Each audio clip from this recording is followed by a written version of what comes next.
Hi, this is John Muller.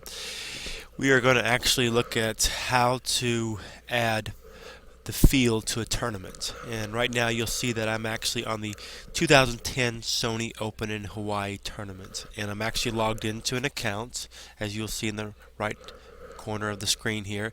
And so I'm actually able to see admin links as we see here. So what we're going to do is click on the tournament admin view to give me the tournament admin page, and I'll page down here a little bit too. And what I'm looking for is how to import the fields. So here's the admin actions, and I click on import field. And so what I'm going to do now is go grab the the Sony Open field, and actually I'm over here on the USPGA Tour site, and I'm actually going to grab the field here, and so I'll highlight the players and then push Control C to copy them, and then I'll go back to the Fanooz site and I'll paste the players' names into the players field. And then I'm looking at the separation type, and since this actually has three columns of players, there's actually two tabs in between the three players on each line. So it's not just tabs and it's not just lines, it's actually tabs and then a line. If you had one player per line, you'd actually just select line. But in this case, we're going to select tabs and then line. And then there's no quotes to separate the players, so we keep the encapsulated type as none. Now, however, the names of the players are last name and then first name, so we change that. The last names are not all caps, so keep that as no. That's more important when you're actually importing the fields from the Asian tour or the Japanese tour, where they show the players' last names in caps and they interchange the first name with the last name. And then if we want to compare it to the current field of the tournament, which we do, so if we want to see if any players have changed in the field, we can do that.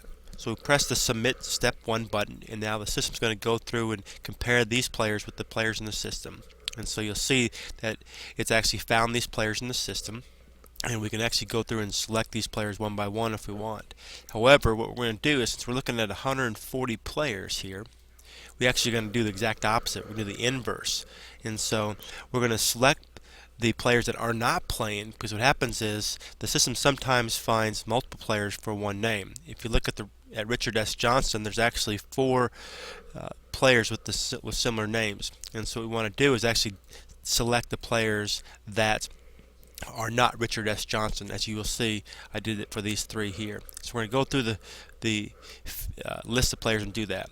And so with Matt Jones, for example, you got to be careful here, because Matt Jones is actually Matthew Jones in this case, and that's because I know he's from Australia. And so we have to actually not select the Matt Jones that might look like is the player, and actually you have to do your own research to make sure you've selected the right player, because there are players that have the same name or similar names.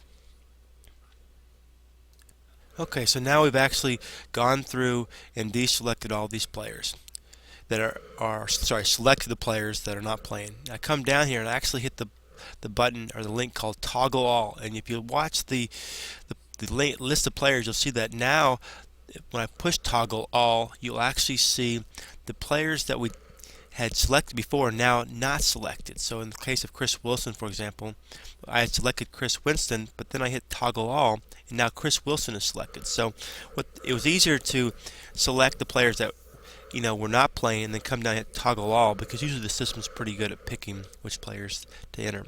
And then you hit the Submit Step 2 button here. What that did is it'll actually tell you the results. So you page down here, and it actually will let you know if it added the player to the field successfully.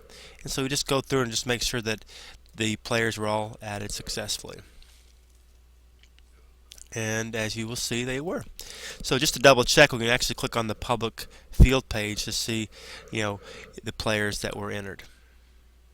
And now we're on the public field page, and you actually see that there's 140 players that are in the field now. And so you can go down and look at it just to double check. And there they are. So you can see where they're from too. And that's it. That's how easy it is to add players to the field.